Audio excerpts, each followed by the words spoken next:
Good afternoon to everybody. I'd like to thank Ruth Marriott and Elizabeth Dorfman for sponsoring this video, Le'ilu Nishmat Mother Frances Vega Yeta Bat Meir, and she passed away on Shavuot. So I'm going to just speak about a little bit more about Shavuot rather than Parshat HaShavua of Parshat Naso. Frances was a very dear member of our shul, and she and her husband, Zichronam Livracha, she lit the candles on Shavuot. She said the words Shechayanu, went to sleep, struggled a little bit with her breath, and then returned her soul to HaKadosh Baruch Hu. So we hope that she has an aliyah. Began aiding, amongst other things, through this Divrei Torah.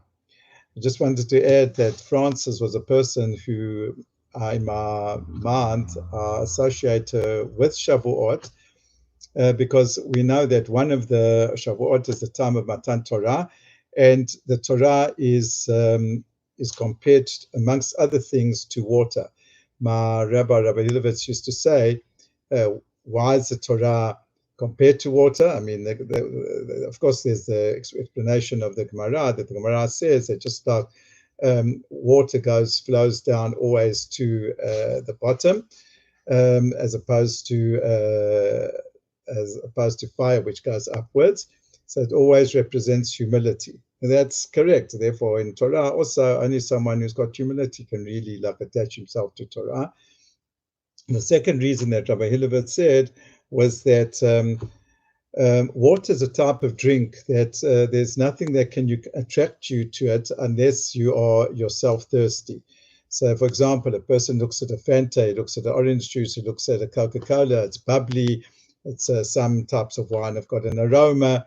So there's things which are outside of the actual quenching of the thirst, which can attract a person to drink that type of liquid.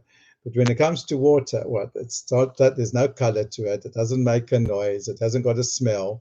The only reason that a person can come to really appreciate and to enjoy the water is if they're thirsty. So that's what Torah is. There's nothing artificial to bring a person to attach themselves to Torah. But if they're thirsty, if they're looking for something genuine, then they'll find Torah. Frances Zichronam Livracha said that she never, basically, when she was a young woman, before she got married, she hardly heard of the word kashrut. She thought that there was something that was, they used to do like in the medieval times, something like the Bible. And yet she had this humility, she had this absolute openness, like the water, to nothing like superficial, to come and attract her. And that's how she became sort of observant and a Ba'alat Tshuva. Baruch. What I wanted to speak about on Matan Torah and Shavuot is the following.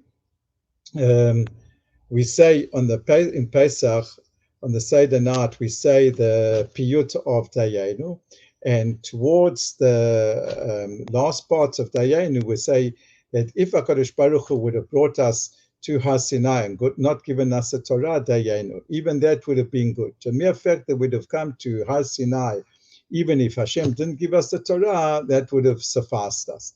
How would it have sufficed us? I mean, the whole point of Matan Torah, of coming to Har Sinai, is that's the place where we got the Torah. So what is the point of this song, to say that if God would have brought the Jewish people to Har Sinai and he wouldn't have given out the Torah, that event would have been in itself something which is so wondrous, it was being so gratifying that in itself we could have said to Hashem, you know what, thank you very much, this suffices us. The answer to this is that at Matan Torah, at Har Sinai, two things actually happened. Besides the giving of the Torah, what happened at Har Sinai, there was some sort of, like, as the Gemara calls it, an engagement between the Jewish people, or marriage between the Jewish people and Hashem. That Hashem chose us, and not only chose us, but what he did was, he, so to speak, married us.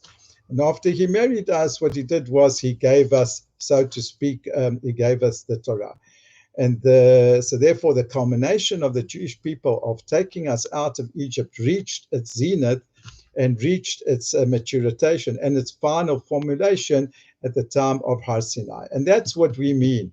When we celebrate Shavuot, Matan Torah, what we're celebrating is two things. We're celebrating the chuppah. We're celebrating that HaKadosh Baruch Hu, what he did was that he chose us, that he married us. And then what he did was that he gave us also the gift of the Torah. So we're saying, if you would have brought us to Har Sinai and you didn't give us the Torah, that in itself would have sufficed us, because we would have gone through this marriage, right? Which is something which, this elevation, which we now know we are not part of the general culture of humanity, but we are, of course, we are involved, but we are also separate, because we are your people, we are your bride, and that is the greatness of Matan Torah, right? In fact, if we understand that all the minagim of a chuppah, they're all based, right, on the minagim, what happened at Har Sinai. When we stand under the chuppah, is because it says that in the Gemara, Masechet Shabbat, that HaKadosh Baruch Hu held the mountain over the Jewish people and telling us that we have to accept the Torah. When, for example, we bring the Chatan and the Kala, we bring them together with, we escort them to the chuppah holding candles. That comes to remind us of the fact that there was a great fire which enveloped the mountain at Har Sinai. Lot of the minagim of a chuppah, they're based on the marriage that HaKadosh Baruch Hu had at the time of Mount Sinai.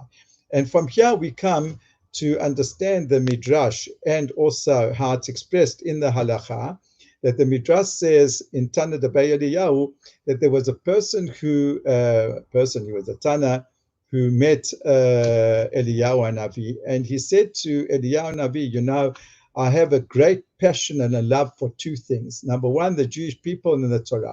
But I don't know which one comes first. This is a short shiuret, and it's not like a whole thing to go into. But Al Kol Panim, he said to him, well, what does it mean, the word first? But that's what he said to him. He said, I love these two things, the Jewish people and the Torah. And I don't know which one comes first. So Eliyahu Hanavi said to him, you know what? Most people will say that the Torah comes first, but I'm telling you that it's actually the Jewish people who came first.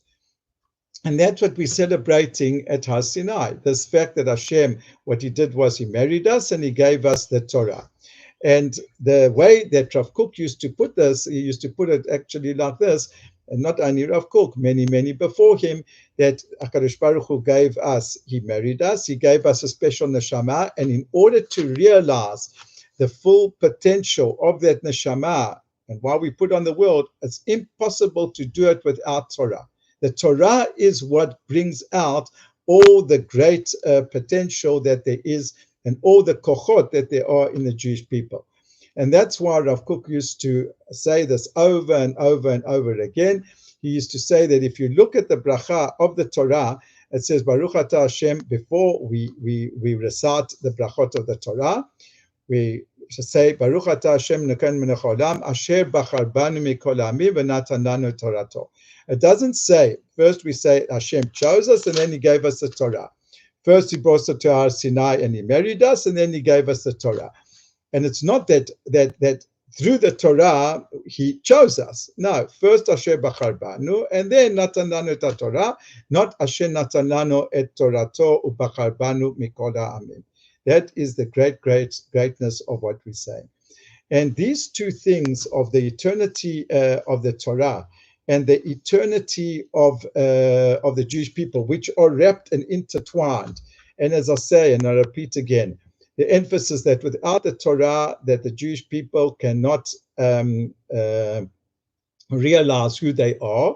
They cannot function in a proper way. Even they've got these very special talents, they'll never ever fully come to the fore and without the Torah. So again, to get back to end of the point in another way, and that is a very interesting, in other words, the point of the intertwining of the eternity of the Torah as the eternity of the Jewish people. The two are eternal, that one can't be without the other.